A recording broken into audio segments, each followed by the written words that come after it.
ఎన్నికల ప్రచారంలో ఇచ్చిన హామీ మేరకు రైతు రుణమాఫీ చేస్తున్న తెలంగాణ ప్రభుత్వం మూడవ విడత రుణమాఫీకి సిద్దమైంది. ఇప్పటికే తొలి దఫాలో 1,00,000, రెండో దఫాలో 1,50,000 వరకు ఉన్న రుణాలను మాఫీ చేసిన ప్రభుత్వం రేపు 2 లక్షల రూపాయల వరకు ఉన్న రుణాలను మాఫీ చేయబోతోంది. ఖమ్మం జిల్లా వైరాలో జరిగే బహిరంగ సభలో ముఖ్యమంత్రి రేవంత్ రెడ్డి రుణమాఫీని ప్రారంభిస్తారు. ఆ వెంటనే రైతుల ఖాతాల్లో నిధులు జమ అవుతాయి.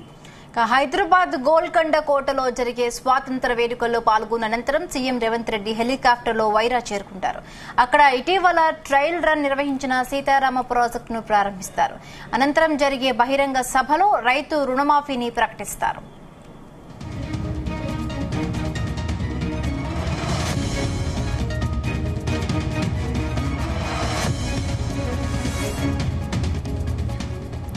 మూడో విడతలో 1,50,000 నుంచి 2 లక్షల రూపాయల వరకు ఉన్న రైతుల రుణాలను మాఫీ చేస్తారు. జూలై 18న మొదటి విడతలో భాగంగా 1,00,000 లోపు ఉన్న రుణాలను ప్రభుత్వం మాఫీ చేసింది. అదే నెల 30న 1,50,000 రూపాయల లోపు రుణాలను మాఫీ చేసింది.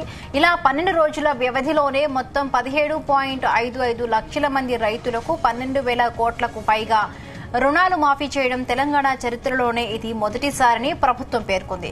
ఇప్పుడు తుది విడతలో 14.45 లక్షల మంది రైతులకు లబ్ధి చేకూరుతుందని ప్రభుత్వం తెలిపింది.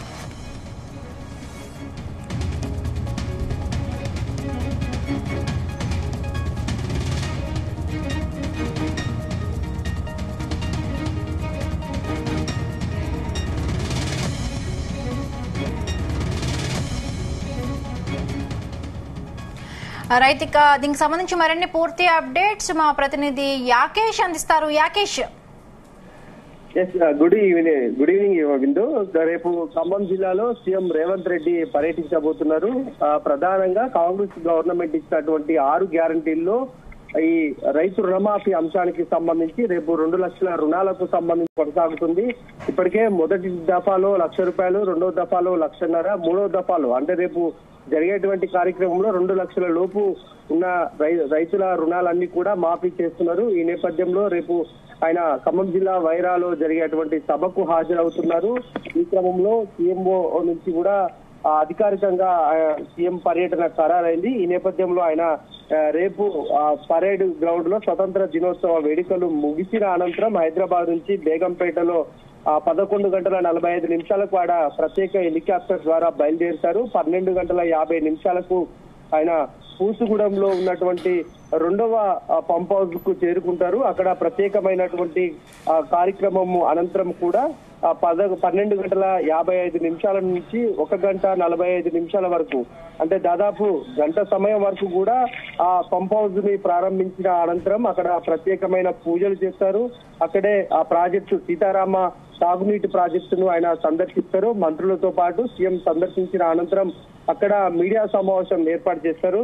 అక్కడనే ఈ సీతారామ సాగునీటి ప్రాజెక్టు అంశానికి సంబంధించి పూర్తి స్థాయిలో ఆయన వివరాలు వెల్లడించనున్నారు. ఇప్పటికే ఈ సీతారామ ప్రాజెక్టు ద్వారా 10 లక్షల ఎకరాలకు సాగునీరు అందించాలన్న ఉద్దేశంతో గతంలో ప్రాజెక్టు శంకుస్థాపన జరిగింది. ప్రస్తుతానికి 1.5 ఎకరాలకు 1,50,000 ఎకరాలకు సాగునీరు అందిస్తున్న తరుణంలో దీనికి సంబంధించినటువంటి అనేక అంశాలను కూడా వెల్లడించే అవకాశం ఉంది. దాని తర్వాత అక్కడి నుంచి నేరుగా ఆయన వైరాలో జరిగేటువంటి బహిరంగ సభకు హాజరవుతారు. అంటే 2:30 గంటలకు ఆయన మధ్యాహ్నం 2:30 గంటలకు సభకు హాజరవుతారు. ఈ సభలోనే ఈ ప్రజలను ఉద్దేశించి మాట్లాడనున్నారు. అంతకు ముందుకు కూడా ఈ రైతు రుణమాఫీకి సంబంధించి రైతులకు 2 లక్షల రూపాయల మాఫీ చెక్కులను సీఎం చేతుల మీదుగా రైతులకు అందించనున్నారు.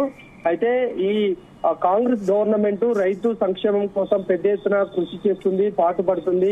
రైతు సంక్షేమమే ధ్యేయంగా తమ ప్రభుత్వం పనిచేస్తుందని చెప్తున్న నేపథ్యంలో ఈ రేపు జరిగేటువంటి సభలో ఆ అంశాలను ఇంకా స్పష్టంగా కూడా రైతుల్లోకి తీసుకెళ్లే అవకాశం ఉంది. ఇప్పటికే అటు ప్రతిపక్షాలు కూడా రైతు రుణమాఫీ అంశం మీద ఆ ప్రశ్నలు వేస్తున్నటువంటి సమయంలో కొంతమందికి రుణమాఫీ జరగలేదు అనేది ప్రతిపక్షాలు చెప్తున్నటువంటి క్రమంలో ఎందుకు జరగలేదు, ఎలాంటి కొన్ని సాంకేతిక కారణాల వల్ల జరగలేదన్న అంశాలకు సంబంధించి రేపు వెల్లడించనున్నారు. అయితే రేపు మొత్తం కూడా అంటే మొదటి దఫా, రెండో దఫాలో మాఫీ కాని రైతులందరికీ కూడా మూడో దఫాలో ఈ రైతు రుణమాఫీ కొనసాగుతుంది.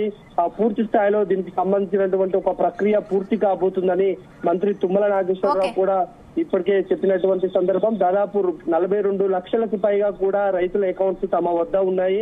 అందరికీ కూడా దాదాపు 30,000 కోట్లకు పైగా కూడా రుణమాఫీ ప్రక్రియ పూర్తి కాబోతుందని మంత్రులు చెప్పారు. ఇదే అంశాన్ని కూడా రేపు సీఎం రేవంత్ రెడ్డి కూడా ప్రజలకు రైతాంగానికి చెప్పబోతున్నారు. ఇంకా రాబోయే భవిష్యత్తులో కూడా కాంగ్రెస్ ప్రభుత్వం ఇంకా 4 సంవత్సరాలకు పైగా ఉంది కనుక ఇంకా ఎలాంటి కార్యక్రమాలు చేపట్టబోతున్నాం అనేది కూడా ఆయన చాలా స్పష్టంగా వివరించే ప్రక్రియ కొనసాగుతుంది. అయితే సీఎం గా ఆయన బాధ్యతలు చేపట్టిన తర్వాత మొదటిసారిగా ఖమ్మం జిల్లాకు వస్తున్నటువంటి నేపథ్యంలో అటు రైతాంగాన్ని ప్రజలను కూడా సభకు భారీగా తరలించేందుకైతే ఏర్పాట్లు కొనసాగుతున్నాయి. దాదాపు 1,00,000 మందిని పైగా కూడా ఈ సభకు తరలించే విధంగా ఇప్పటికే నాయకులు అన్ని రకాల చర్యలు చేపట్టినట్టు తెలుస్తుంది. భద్రతా పరంగా కూడా కొంత మావోయిస్టు ప్రాంతం ఖమ్మం జిల్లాలో ఉన్న నేపథ్యంలో ఎలాంటి అవాంఛనీయ ఘటనలు చోటు చేసుకోకుండా పోలీసు భద్రతా పరంగా అన్ని చర్యలు తీసుకుంటున్నారని చెప్పుకోవచ్చు. Right, thank you Yakesh, thanks for the updates.